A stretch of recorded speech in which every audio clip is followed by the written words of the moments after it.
Baik, terima kasih. Terima kasih teman-teman media, wartawan yang saya banggakan. Baru saja kami menggelar sebuah rapat koordinasi pengembangan jaringan kereta api secara nasional.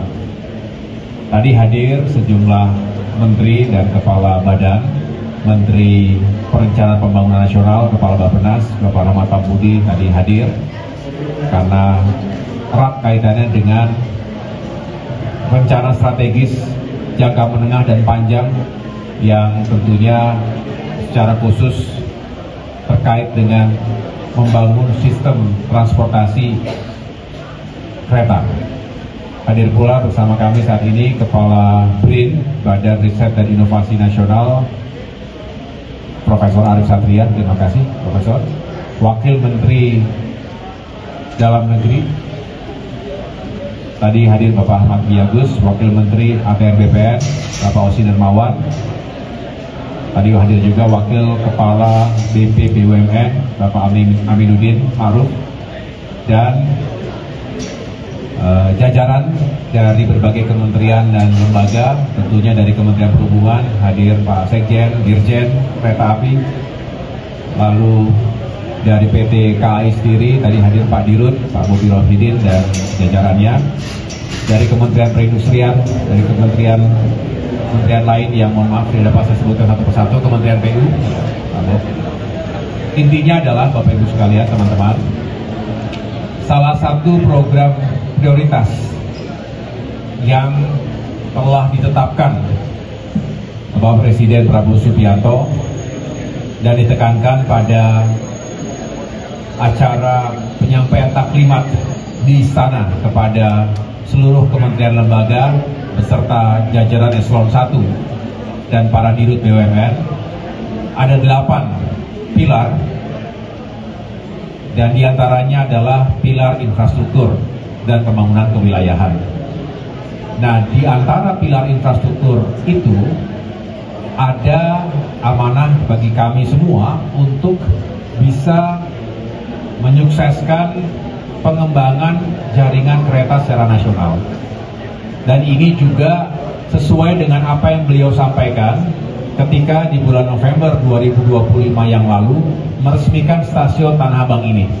Itu mengapa kami pilih stasiun Tanah Abang sebagai lokasi rapat koordinasi yang penting dan strategis hari ini untuk mengingatkan apa yang menjadi mandat kepada kami untuk bisa mengembangkan jaringan kereta Trans Sumatera, Trans Kalimantan, dan Trans Sulawesi.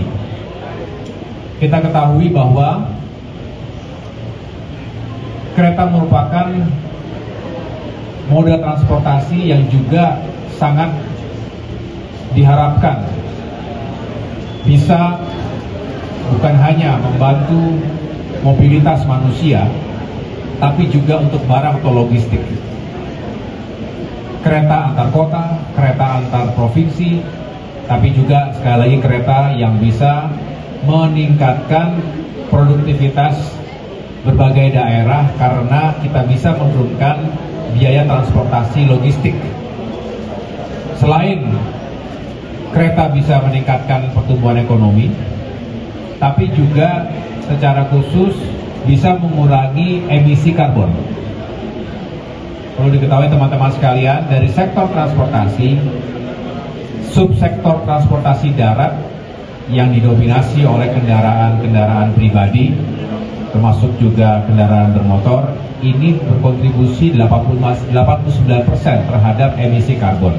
Sedangkan kereta itu kurang dari 1%. Artinya, kalau kita berangsur-angsur beralih atau paling tidak lebih mengembangkan sektor perkeretaapian ini, harapannya juga bisa mengurangi emisi karbon atau polusi dan beban berat yang dipikul oleh sektor transportasi darat melalui jalan.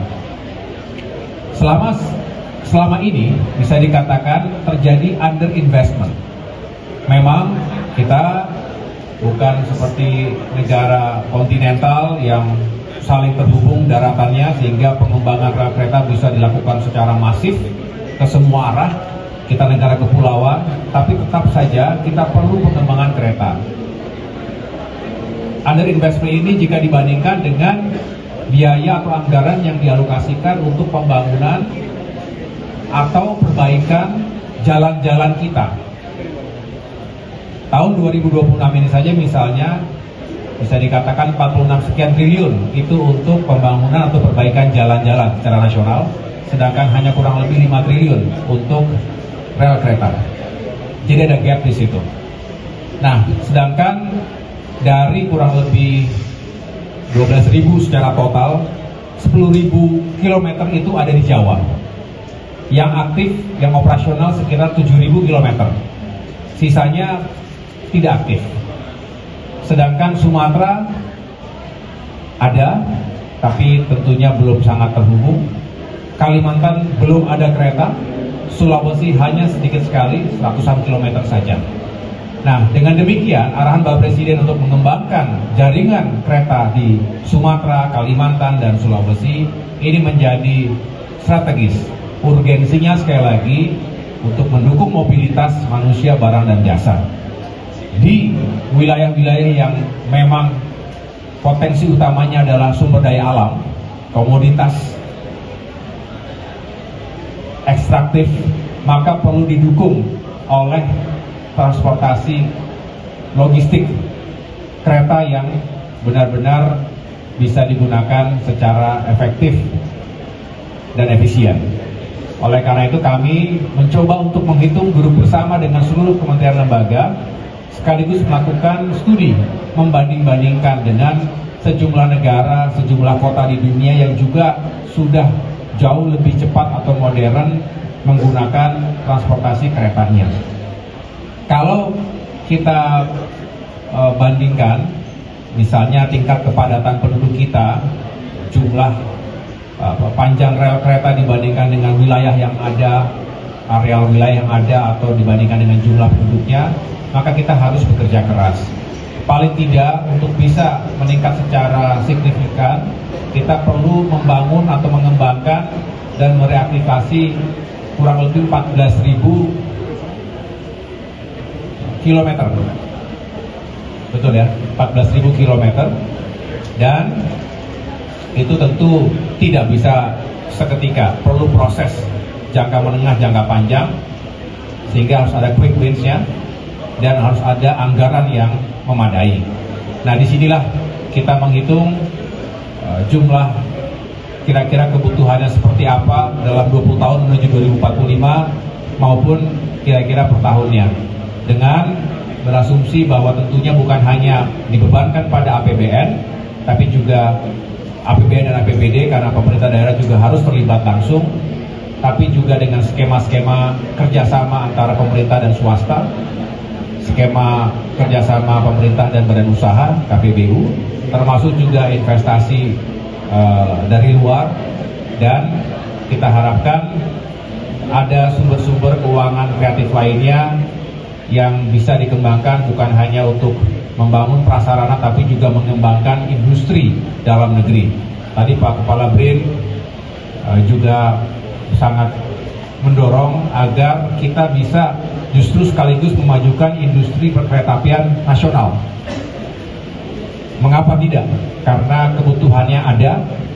Kita pastikan ekosistem industrinya, tadi Kementerian Perindustrian juga sudah menyampaikan hal tersebut, BUMN juga sama, kita bangun dengan baik sehingga nanti ada proses yang utuh. Kita tidak hanya konsumtif membeli produk atau teknologi dari luar, tapi juga membangun kemandirian industri sektor kereta di Indonesia. Saya rasa itu yang menjadi esensi dari pertemuan Rotakor hari ini. Selebihnya kita akan kawal bersama-sama, termasuk bagaimana pengembangan trase-trase dari sisi tata ruang wilayahnya, kemudian teknologinya bagaimana, dan pada akhirnya kita ingin membangun kerjasama dengan daerah-daerah yang memang sangat diperlukan juga untuk mengembangkan transportasi publik.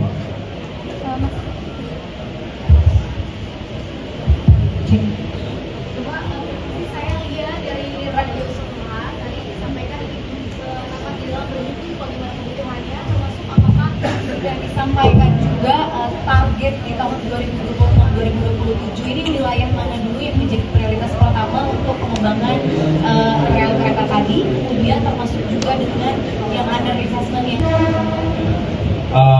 kita mencoba menghitung untuk jika kita ingin menambah katakanlah tadi 14.000 km ini sekian tahun ke depan, maka biayanya itu diperkirakan sekitar 1.200 triliun 20 tahun untuk hingga 2045.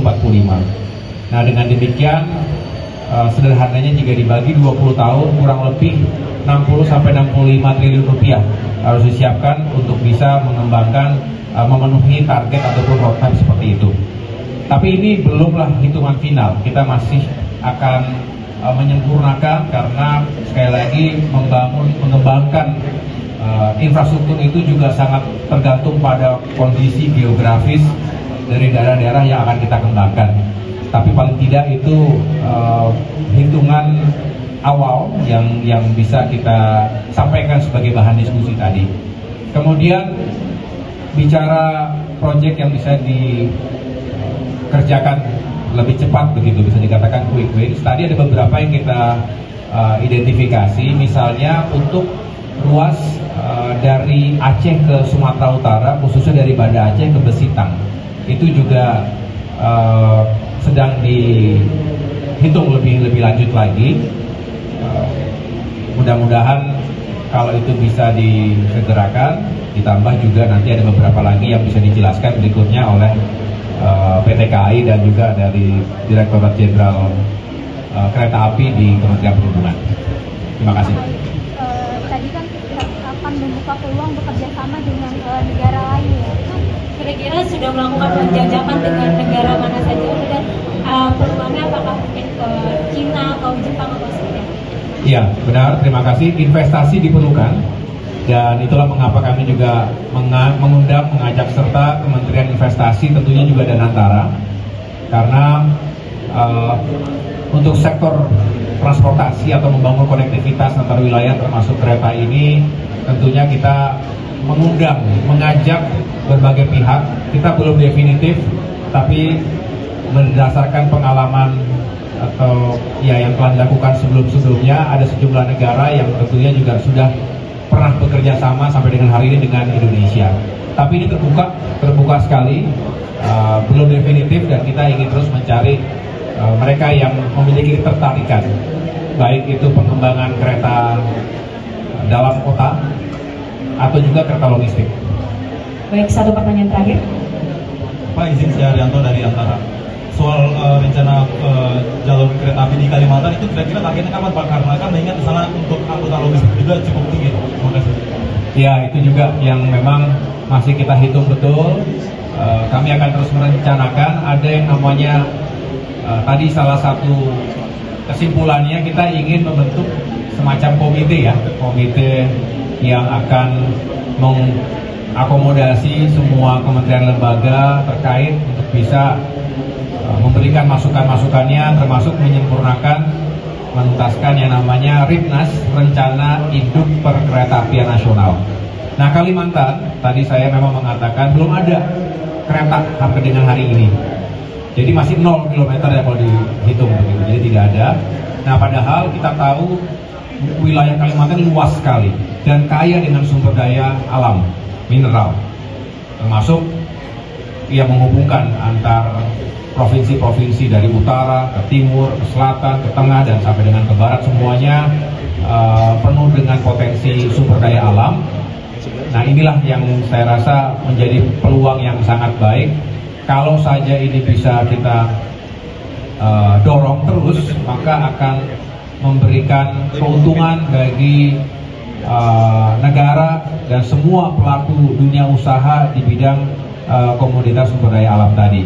Ini juga akan mempercepat proses hilirisasi dan pada akhirnya akan meningkatkan nilai tambah yang berkali-kali lipat bagi komoditas-komoditas tambang kita.